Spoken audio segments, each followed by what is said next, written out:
Hey everybody, I'm back for our last short video on operant basics. We're going to take a look at some of the final terms and concepts that we'll talk about with operant basics. So make sure you have your notes out, and if you want your textbook too so you can follow along.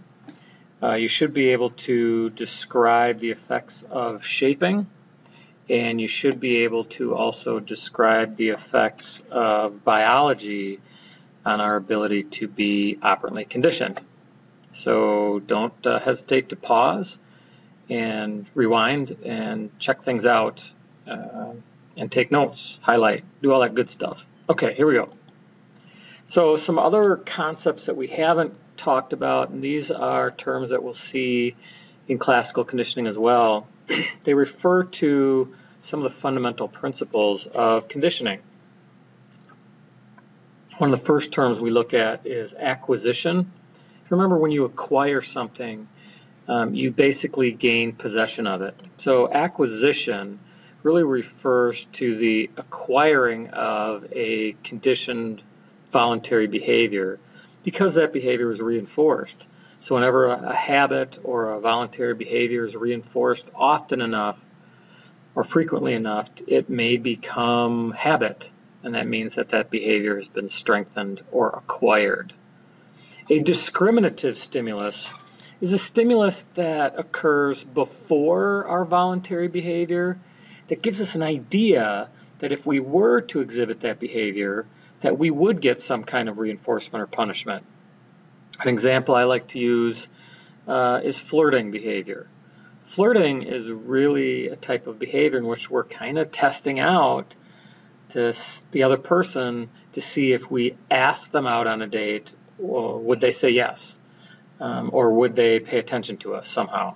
So we might look for smiles and laughs and facial expressions or body language that would signal to us that if we pursued the relationship further, they might also be accepting of that pursuit. They might reciprocate that behavior.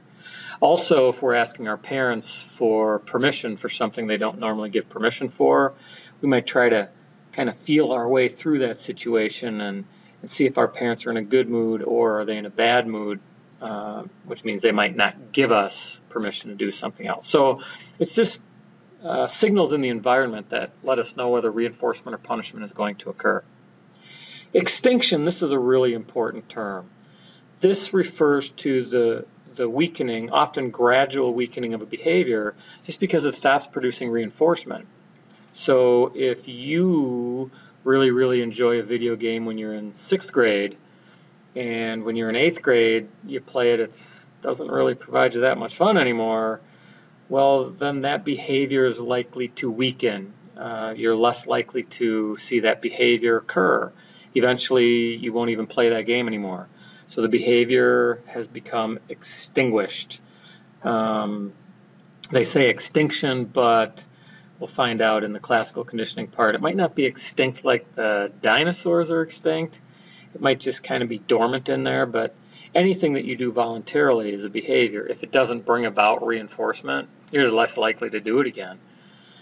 And you got to be aware of something called extinction burst. Now, I don't think this is in our textbook, but right before extinction happens or right before that behavior really starts to weaken, there might be this rapid increase in the behavior before extinction actually takes place. Now, my example is, you press an elevator button and you're waiting for the elevator, the button's lit up and nothing's happening, so you go up and press it again. You wait a few seconds and then you press it 5 or 6 times because you're annoyed and the elevator doesn't show up, and then you go to a different elevator or you take the stairs. So right before you gave up and your behavior decreased in frequency, there was a sudden burst of the behavior. Same with pushing a walk sign, a walk button on a stoplight, or a vending machine. You put in a couple bucks, you press your buttons, nothing comes out, you press all the buttons, and then you walk away in a fit of rage. That's extinction burst. Now, in our Skinner box, the rat and lever pressing for food, Skinner, depending on the schedule of reinforcement, might watch an extinction burst of hundreds of bar presses before the rat just finally quit and stopped pushing that bar. Shaping is a way we can use reinforcement to learn a very complex behavior, sometimes referred to as shaping by successive approximations. So in order to do this, we have to identify a target behavior, what's our ultimate goal, and then we identify sub-steps or simpler steps that might get us to that target behavior. Because if we waited for example, a rat or a pigeon in a Skinner box to complete some complex behavior, we might never see him do it. So we establish a target behavior. This might be bar pressing for food, for example, for a rat. And what we do is we reinforce simple approximations of that behavior. Simpler examples of behaviors that might reach that target behavior. So at first we might reinforce that rat anytime it's in the Skinner box and it just looks at the front wall. And once the rat makes the association between looking at the front wall and getting food, we withhold reinforcement until the rat moves towards the front of the room, front of the Skinner box, towards that lever. Then we reinforce those behaviors until the rat makes the association and we see that acquisition has taken place. The rat spends all its time up by that lever now, by the front wall. Then we stop reinforcing that behavior and only reinforce behavior when it rears up on its hind legs by the front wall or by the lever. And then when that behavior is acquired and the rat immediately goes to the front of that Skinner box by the lever and starts rearing up on its hind legs, we stop reinforcing that behavior until the rat actually presses the bar or touches the bar, and then the rat will eventually bar press itself and make the association between bar pressing and food pellets. So the target behavior is acquired, and we reinforced and withheld these simpler approximations. So we kind of build step by step from simple down here, very simple behaviors we reinforced until they're routine, and then we only reinforce that next step. And when that's routine or acquired, we only reinforce the next step. So we withhold down here and reinforce up here until they get to that target behavior. Now, we saw the squirrel obstacle in class the other day.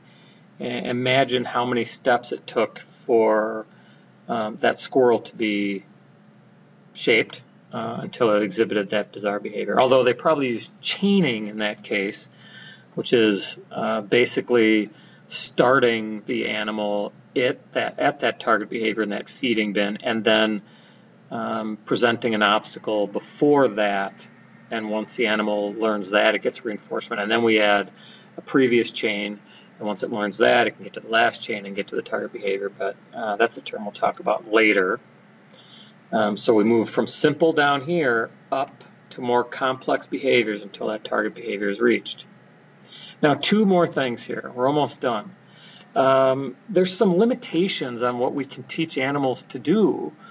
And I just want you to remember that most reinforcement and punishment occurs naturally in the environment. It's not something we train animals to do with reinforcement and punishment. But in nature, an animal's biology can constrain or limit its ability to learn an operant behavior, to acquire a behavior, no matter how much reinforcement is done. An example in a study guide I've used is can we use operant conditioning to train a pigeon to flap its wings in order to get food? Now, most people are saying, well, yeah, you can do that because a pigeon can already flap its wings, so you can train it to do more.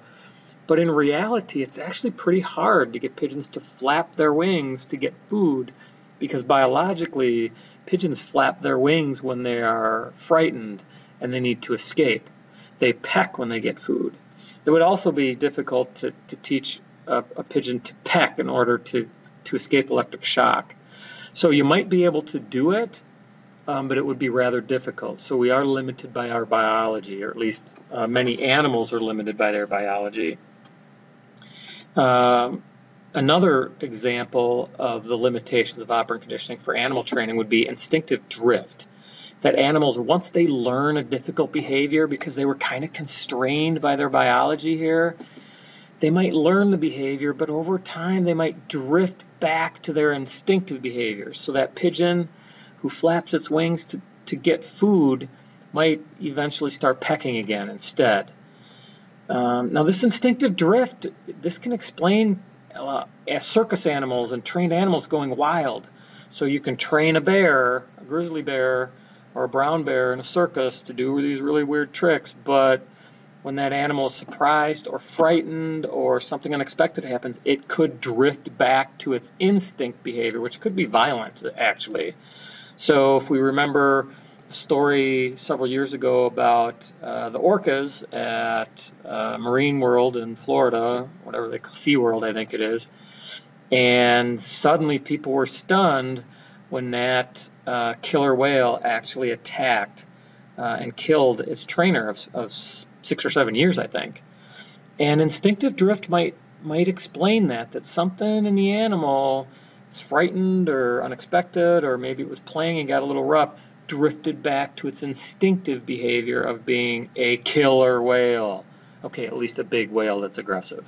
So this happens to dogs and puppies when they nip back or bark or growl at their owners because they're frightened. Or maybe they bite a small child that gets in their face, even though they're docile most of the other times. So those are a couple examples of limitations of operant conditioning. And we're going to stop there. So if you have questions, write them down in your notes and we can ask in class. So great job, and I'll talk to you later.